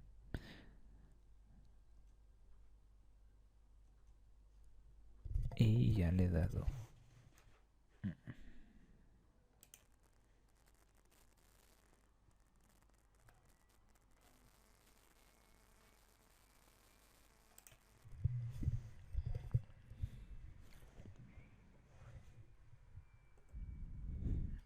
Bueno, entonces decimos que toda célula viene de una célula anterior, pero en algún momento se originó la vida en la Tierra. Y por lo tanto eso no tuvo que ser cierto en aquel entonces. En algún momento apareció la primera vida. Existen dos hipótesis, las que dicen, el conjunto de hipótesis que dicen que la célula se originó en la Tierra, que quizás sean las más probables según los últimos descubrimientos, y las que dicen que la vida se originó en otro lugar y llegó a la Tierra pues de forma, bueno, de otras maneras, como puede ser a través de asteroides, en los cuales pues han encontrado restos como aminoácidos y demás sustancias orgánicas que pueden haber generado ese caldo primigenio del cual se pudo haber originado la vida, o directamente esos meteoritos con tener algún tipo de célula viva, ¿no? Del cual evolucionará el resto de células del planeta. Bueno, lo explicamos más adelante, las últimas evidencias. Decimos que a partir de moléculas inorgánicas se formaron moléculas orgánicas sencillas, como pueden ser nucleótidos, aminoácidos, bien sea por aporte de energía, ya sea en las chimeneas hidrotermales, decimos pudieron ser el origen de la vida, con bacterias termófilas. Ese aporte de energía que tiene el propio calor del volcán puede hacer que moléculas inorgánicas contengan la energía del calor en esos enlaces que hacen moléculas orgánicas más complejas, o directamente formar polímeros. ¿Vale? En algún punto, según algunos autores, podría llegar a partir de esos polímeros a moléculas autorreplicantes como el ARN. Y ahí tendríamos el mundo del ARN. ¿Y por qué ARN y no ADN? Pues porque el ARN es capaz de autorreplicarse a sí mismo sin necesidad de enzimas ni bueno, ¿cómo se llamaban estas enzimas? ¿Os acordáis del anterior vídeo? Las ribocimas, ¿no? Esas enzimas que estaban hechas de ARN y no estaban hechas de proteína. Pues bueno, el ARN es capaz de autorreplicarse a sí mismo. Por lo tanto, el ARN en algún momento de la historia evolutiva de los seres vivos sería sustituido por ADN, que es mucho más estable, y el ARN quedaría relevado a un papel secundario, un papel ayudante, porque, bueno, no desaparecería del todo, ya que en algún momento todo ser vivo estaba utilizando el ARN. Y por eso pues tenemos evidencias con todos los ARNs que seguimos hoy en día utilizando en nuestras células de que en algún momento todo eso era ARN sí o sí. Bueno, según Oparini y Haldane, la atmósfera primitiva era muy distinta a la actual, tiene sentido, los organismos fotosintéticos empezaron a meter oxígeno y hasta entonces pues no había oxígeno. Por lo tanto, pues no había oxígeno, estaba formada por moléculas inorgánicas como el hidrógeno atmosférico, que es H2, el amoníaco, NH3, o el metano, CH4. Son gases pues muy distintos a los que tenemos hoy en día. Si no lo sabéis, pues la proporción de gases que tenemos hoy en día es de un aproximadamente 70% de nitrógeno, que es un gas inerte que no nos afecta, Lo tenemos ahí en la misma concentración en la sangre que en la atmósfera, por lo tanto no se produce un intercambio en los pulmones. Así que nos puede dar problemas cuando buceamos, ¿no? Si no hacemos las descompresiones, nos pueden formar burbujas de nitrógeno y bueno, cosas de otro tema. Luego tenemos el oxígeno, que puede ser 20 y algo por ciento, depende de las zonas de la Tierra donde estemos, si está contaminado, si no está contaminado el aire, y un porcentaje bastante menor de CO2, que igualmente es importante de cara al cambio climático, ¿vale? El CO2, como tiene una proporción pequeñita en la atmósfera, se mide por partes por millón, que es lo que nos ayuda a entender lo mal que vamos de cara al cambio climático. Bueno, los gases existentes en esta atmósfera primitiva son muy distintos, ¿no? Los que proponen Oparin y Haldane para que esto se pueda producir. La sopa primitiva, a partir de pues esas moléculas sencillas, hacer moléculas más complejas, necesitaríamos una atmósfera distinta. ¿Era reductora? ¿Era neutra? ¿Era oxidante? Fácilmente oxidante no. Entre estos autores estaban discutiendo pues si era reductora o si era oxidante.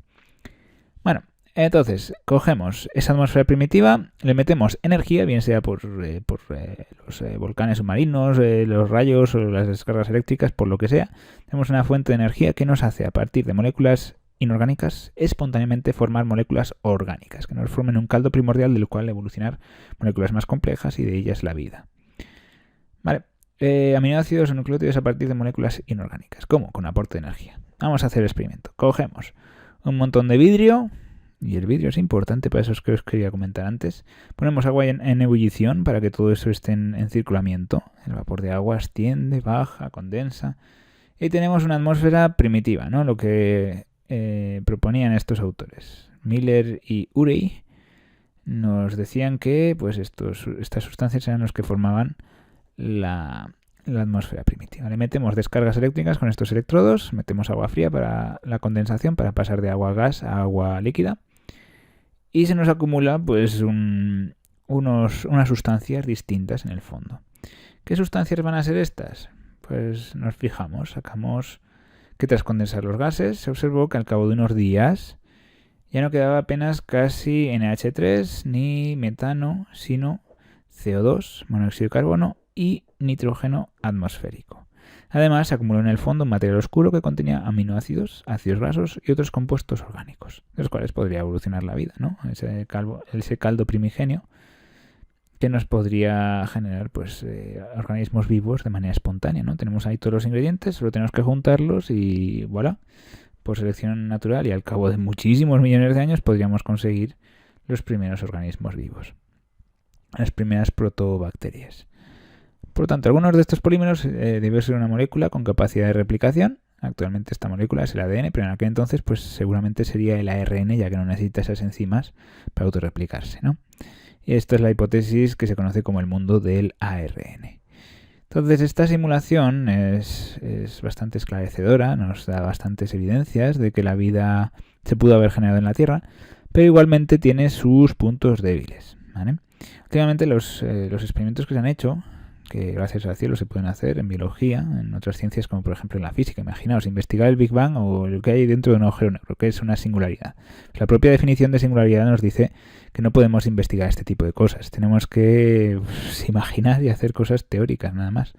Pero cosas tan centrales para la ciencia de la biología como es qué es la vida o qué es una especie, las podemos investigar. Podemos hacer este tipo de modelos y este tipo de cosas en el laboratorio. Son más viables, más mundanas.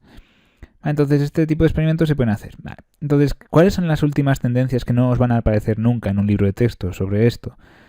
Los óxidos de silicio. El propio cristal del cual está hecho este experimento, el propio cristal que contiene todos estos gases es crucial para que el experimento salga bien. Si tú en vez de usar cristal utilizas teflón, este experimento no te sale. O sea, es crucial que haya un óxido de silicio, como es lo que hace el cristal, para que este experimento salga y para que las moléculas orgánicas aparezcan. Por lo tanto, el óxido de silicio se está viendo ahora que ha sido fundamental también para la vida y no solo esa atmósfera primitiva que hubo en aquel entonces. Lo que nos dice que hay más evidencias de que la vida se formó en la Tierra que de esa panspermia o esa teoría exogénica, ¿no? Que nos diría que la vida viene de otros lugares del universo. Se hubiera formado ahí bien la vida o bien las moléculas estas que estamos diciendo para el caldo primigenio y hubieran llegado pues en cometas, asteroides o meteoritos a nuestro planeta. Por lo tanto, pues es una es una evidencia que tenemos a favor de esto, de la teoría quimiosintética, que la vida se originó en nuestro planeta y no vino de fuera. Bueno, entonces, la evolución biológica nos dice que las moléculas formadas en el caldo primigenio, esas moléculas orgánicas primero y después poco a poco macromoléculas, en algún momento apareció entre estas moléculas una molécula autorreplicante, fácilmente el ARN, debieron rodearse de una membrana formada por esos lípidos que también había en el caldo primigenio y proteínas que también estaban pues ahí presentes. Esas moléculas encerradas por la membrana formaron esas microvesículas, los que algunos llaman los coacervados, ese primer esbozo de célula o de algo parecido a una célula, una especie de micela con algo dentro, y esas fueron pues creciendo, fueron empezando a estar sometidas a una evolución por selección natural, lo que les hizo ser poco a poco más eficientes y más complejas, hasta poco a poco parecerse más a una célula procariota. Se fueron creciendo, fueron estabilizándose, fueron más y más sus números, hasta que dieron lugar a esas células primitivas, esas protocélulas, a partir de las cuales pues surgieron células como tal, como son las células procariotas y poco a poco, por teoría de endosimbiosis, las eucariotas que nos forman a nosotros. Por tanto, ¿cómo sabemos qué tipo de teoría es la predominante en cuanto a cómo a partir de una procariota salen las eucariotas? Pues aquí tenemos la teoría de la endosimbiosis de Lynn Margulis. Esta bióloga publicó en 1966 esta teoría y es la que hoy en día sigue en pie o se sigue utilizando para explicar esto.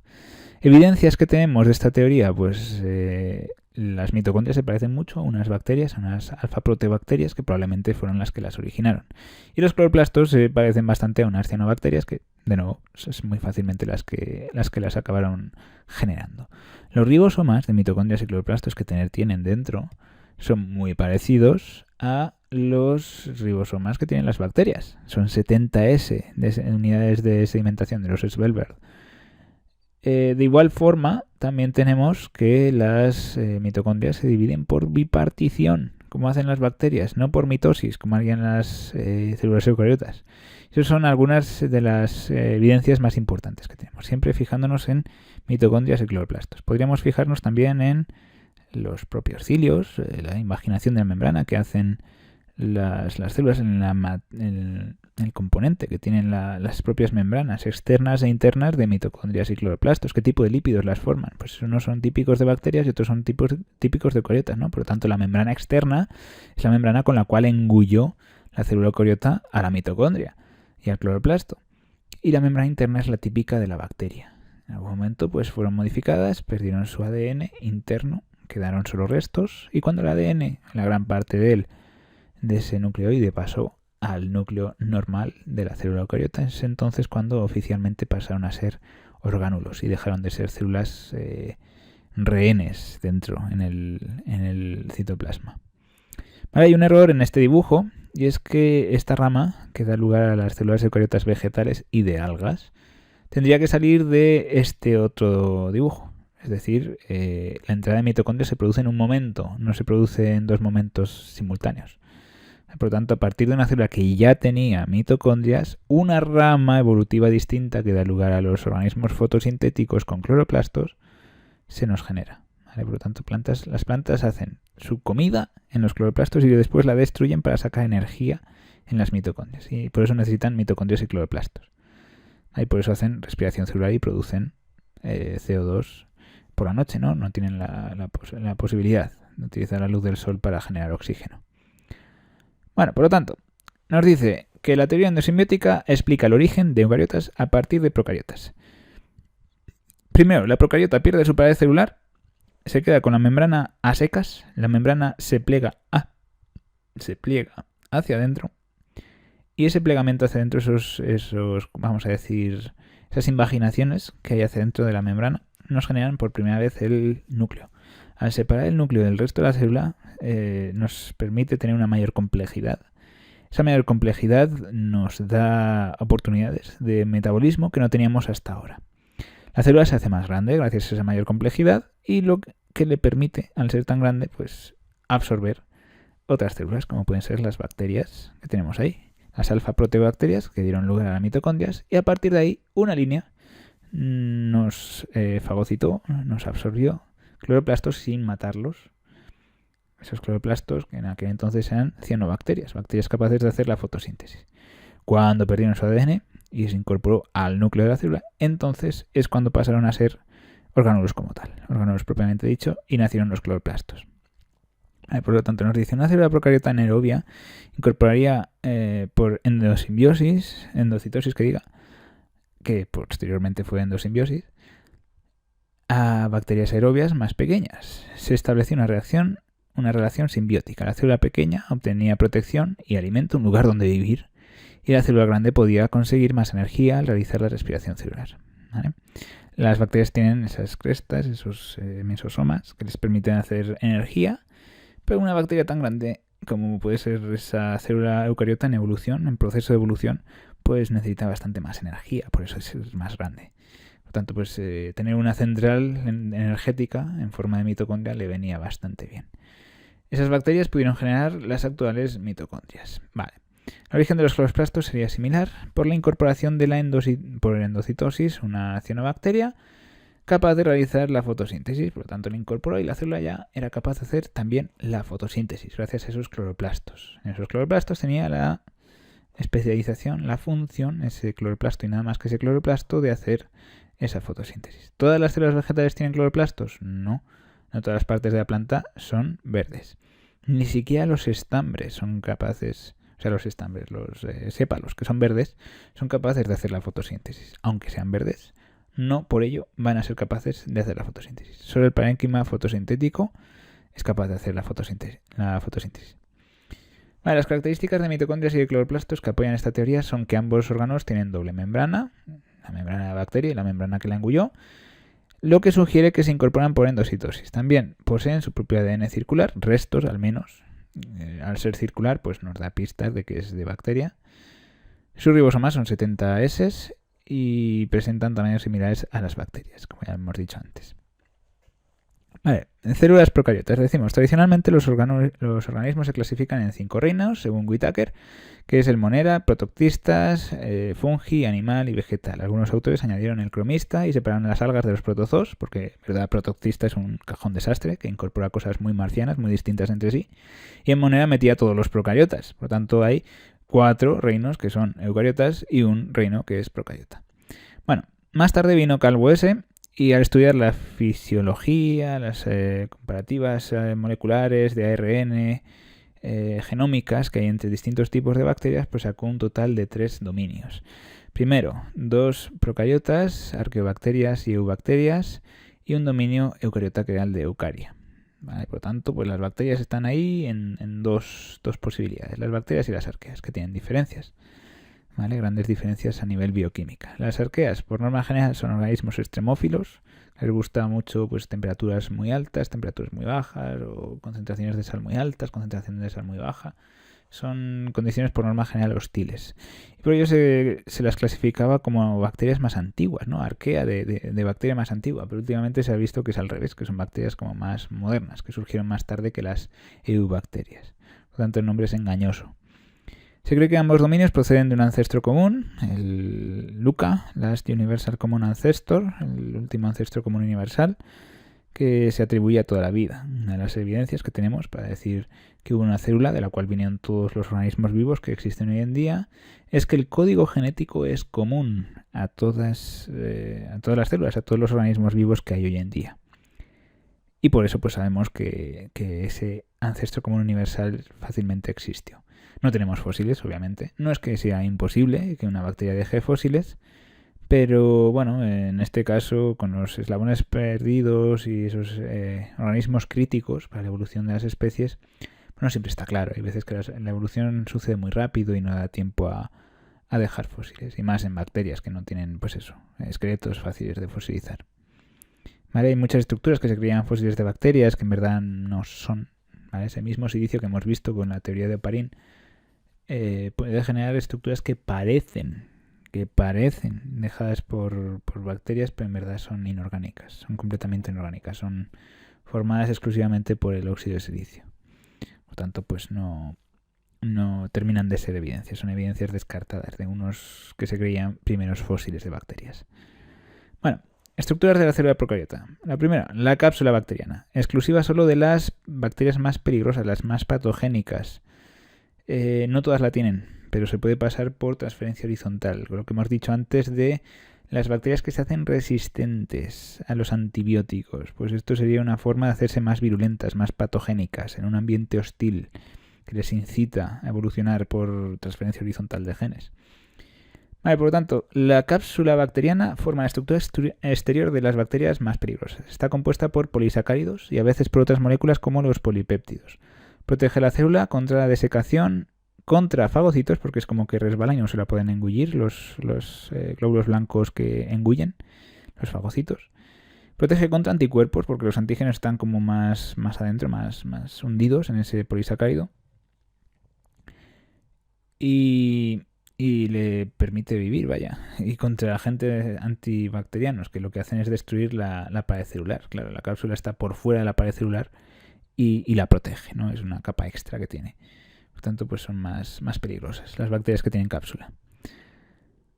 De igual forma, también permite la adhesión a sustratos, lo que hace que puedan fijarse tanto con superficies inertes como con las células de otro organismo. Son más pegajosas, vamos a decir. Luego tenemos la pared celular, que es la siguiente capa. Es una capa rígida que le permite a la célula tener su forma y no depender tanto del citoesqueleto como nuestras células, las animales. Está presente en todas las eubacterias, excepto micoplasmas, y en casi todas las arqueobacterias. No en todas, pero en buena parte de ellas. La pared de las eubacterias está compuesta por el polisacárido peptidoglicano o mureína, mientras que las paredes de arqueobacterias no contienen mureína, sino glucoproteínas, pseudopeptidoglicanos y otras cosas. Entre sus funciones se encuentran dar forma a la célula, ya lo hemos dicho, se le quita esa función al citoesqueleto, proteger a la bacteria contra la presión osmótica, ya que están muy hinchadas y tienen riesgo de romperse por lo hinchadas que están en su presión osmótica. Y tenemos dos clasificaciones de bacterias, sean arqueobacterias o eubacterias. Tenemos las gram positivas y las gram negativas. ¿Qué significa? Las gram positivas tendrán una pared compuesta por mureína asociada con ácidos teicoicos y proteínas, ¿vale? Que es lo que tenemos ahí en el dibujo. Las gram negativas son un poco más complejas. Tenemos como dos membranas plasmáticas, así porque sí, como si fueran cloroplastos o como si fueran mitocondrias, pero sin estar dentro de otra célula. Ahí en medio tenemos una fina capa de mureína. Por tanto, tendremos la membrana plasmática de dentro, una fina capa de mureína y una membrana plasmática externa con más cosas, con todos los receptores que le permiten a la célula ver, oír, sentir, tocar, ¿vale? Que son esas proteínas y esos lipopolisacáridos que tenemos ahí, esos receptores que informan a la célula de cómo es el exterior. Luego tenemos la membrana plasmática. En eubacterias vamos a tener una bicapa lipídica, más parecida a la nuestra, la que tienen las eucariotas. Tenemos fosfolípidos, tenemos proteínas como las eucariotas. Es similar a otras membranas biológicas, véase la nuestra, aunque a diferencia de las membranas eucariotas no va a tener esteroles, ¿vale? No va a tener ese colesterol que teníamos los animales, que es exclusivo prácticamente de los animales. Puede ser que las plantas tengan otros esteroles distintos, pero aquí no nos menciona. La membrana de las arqueobacterias está formada por lípidos compuestos por glicerol unido a isoprenoides, que no ácidos grasos, mediante un enlace tipo éter, a diferencia de la membrana de las eubacterias, en las que el glicerol se une a ácidos grasos mediante un enlace tipo éster, como vimos en el tema de los lípidos. Seguro que os acordáis todas. Puede ser bicapa o monocapa, siendo esta más rígida y estable que la bicapa. La monocapa es típica de arqueas, ¿vale? No digo que sea imposible que tengan bicapa, pero la monocapa es típica de arqueas. Luego mantiene constante el medio interno celular, tiene permeabilidad selectiva. Por ejemplo, el agua puede pasar gratis, sin gasto energético, pero otros iones, por ejemplo, que están cargados, pues tienen que pasar a través de transportadores, de bombas iónicas que necesitan energía sí o sí para hacer transporte activo. Interviene en procesos metabólicos como la respiración. La difusión es importante para pasar oxígeno gratis, sin gasto de energía. Y tiene que tener un cociente muy concreto de citoplasma y membrana. Si la célula es muy grande, se ahoga y no hace suficiente difusión como para alimentar de oxígeno todo lo que tiene ahí dentro, todo ese citoplasma. Por eso, al llegar a ciertos tamaños, se induce la mitosis para recuperar ese ratio entre citoplasma y membrana. Vale, eso es principalmente lo que evita que las bacterias sean grandes, el poder dar de respirar a toda la célula que tiene. Vale, tenemos la fotosíntesis, tenemos los receptores que detectan moléculas exteriores, es una especie de órganos de los sentidos que tienen las células, todo va a través de la membrana, por eso es tan importante y lo estudiamos tanto. Y que responden a la presencia de esas moléculas, sean tóxicas, sean alimento, da igual. La célula tiene que relacionarse con el exterior, es una de las funciones vitales de los seres vivos y lo hace a través de la membrana principalmente. Son sus ojos, sus oídos, su tacto, su olfato, su gusto, su todo. Citoplasma, solución viscosa formada fundamentalmente por agua y proteínas. Rodea al material genético y contiene ribosomas e inclusiones. Recordad que estamos hablando de bacterias. Por tanto, el ADN está en contacto con este espacio. Vamos a decir espacio. Si hablamos de solución nos confundimos. Recordad, el citosol es el líquido y el citoplasma vamos a decir que es el espacio entre la membrana y el material genético. Vale, luego tenemos los ribosomas, que son esos órganos tan pequeñitos que apenas se pueden ver con microscopio electrónico. Si adivináis, efectivamente esta imagen es de microscopio electrónico y está tomada pues con un microscopio electrónico que tiene más aumentos que el otro. ¿Cuál era el que tenía más aumentos? El microscopio electrónico que no era de barrido, el que nos hacía las micrografías en 2D, el de transmisión. Vale, y de nuevo está coloreado por ordenador, está coloreado artificialmente con edición de imagen, porque el microscopio electrónico es en blanco y negro siempre. Por lo tanto, los ribosomas están hechos de ARN ribosómico y de proteínas. El ARN ribosómico varía entre procariotas y eucariotas. El procesamiento de este en eucariotas es más complejo que en procariotas. Tiene su maduración y sus cosas. ¿Vale? ARN y proteínas. Están formados por dos subunidades, la grande y la pequeña, que solo se unen cuando tienen ARN en medio. ¿Vale? Son más pequeños que los ribosomas de las células eucariotas, 70 unidades de segmentación frente a 80, que son las de los eucariotas. Participan en la síntesis de proteínas, ya sabéis cómo, ¿no? El proceso de la traducción que sigue el código genético que ya hemos dicho antes con Luca. Vale, inclusiones, básicamente mazacotes de lo que sea, de la sustancia que sea. Tenemos gránulos de almidón, por ejemplo, polisacáridos, lípidos, da igual, no tienen membrana, por eso no son órganos membranosos y son compatibles con las bacterias.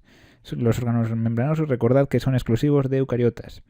Citoesqueleto, fibras proteicas, microtúbulos, filamentos de actina y filamentos intermedios, que permite que la célula se pueda mover gracias a esos cilios y flagelos que dependen enormemente de este citoesqueleto y de la base del citoesqueleto y del cilio y del flagelo, que es lo que le permite gastar energía y moverse.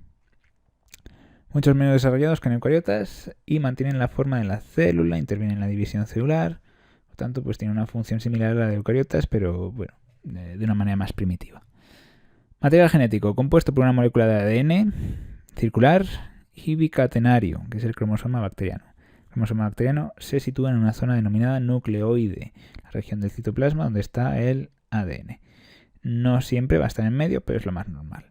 Hay bacterias que tienen su material genético lineal e incluso algunas que presentan más de un cromosoma. Los plásmidos, material extracromosómico, material genético extracromosómico, de nuevo, bicatenario y circular. Muchas bacterias tienen, además del cromosoma bacteriano, pequeñas moléculas de ADN circular y bicatenario llamados plásmidos. Estas moléculas se replican independientemente del cromosoma y confieren resistencia a antibióticos, mayor capacidad patogénica y otras cosas que ayudan a la célula a sobrevivir por transferencia horizontal de genes y a suplir esa carencia que tienen por ser organismos de reproducción asexual y no tener recombinación genética por meiosis.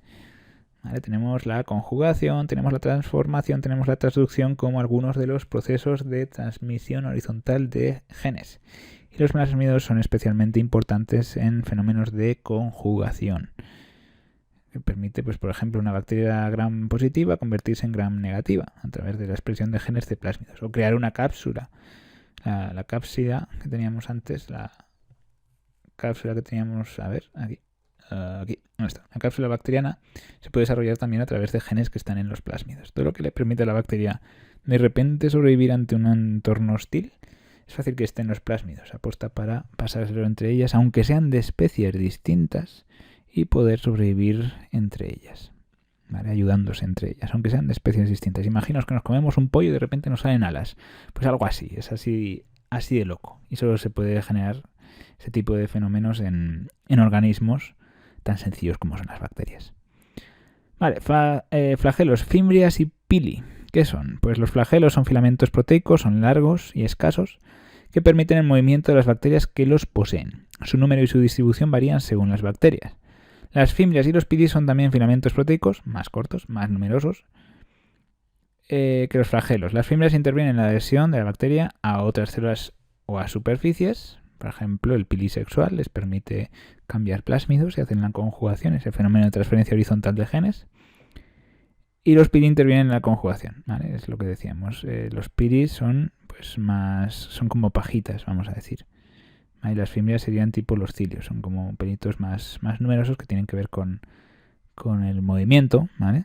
Con fijarse a las superficies. Los pili son como pajitas que transfieren el plásmido. Por lo tanto, pues existen estos procesos de transferencia genética a través de pili, que son las conjugaciones de las bacterias. Bueno, y lo tenemos también. A ver. Vale. No tenemos también. Final del tema. Me he saltado algunas palabras clave que estaban con asterisco y que nos definían conceptos importantes del tema. No sé si añadirlas o qué. De igual forma, en la parte de las membranas nos hablaba de los distintos tipos de enlaces. Y eso se ve mejor con una imagen que explica lo que es el enlace este y lo que es el enlace éter en comparación. En internet, en Google Imágenes, os sale enseguida si queréis buscarlo, ¿vale? Y ya estaría. Poco más. Esto ya os digo es una introducción. Se centra en las células procariotas y apenas nos dice nada de las eucariotas. Por lo tanto, os digo que... Bueno, no tanto os lo saltéis, pero sí que le echéis un ojo pues igual a las procariotas, porque sí que nos complementa bastante más con todos y cada uno de los varios temas que utilizamos después para hablar de las eucariotas en detalle, que apenas nos han aparecido en este tema. Tanto hay un tema entero para la membrana plasmática y un tema entero para los orgánulos. Hay bastante tralla con las células eucariotas. Y esto es solo el primer tema que nos habla de células. Pero bueno, no lo hemos dado en clase, este tema, porque creo que lo habéis dado en nuestros cursos. La célula está siempre en todos los temarios de biología. Y por ello, pues no he insistido mucho porque se puede repasar y enseguida os acordáis, es un poco más avanzado, pero bueno, igualmente viable. Por ello, pues no le he dado tanta prioridad y le he dado prioridad a temas completamente nuevos que son los de bioquímica.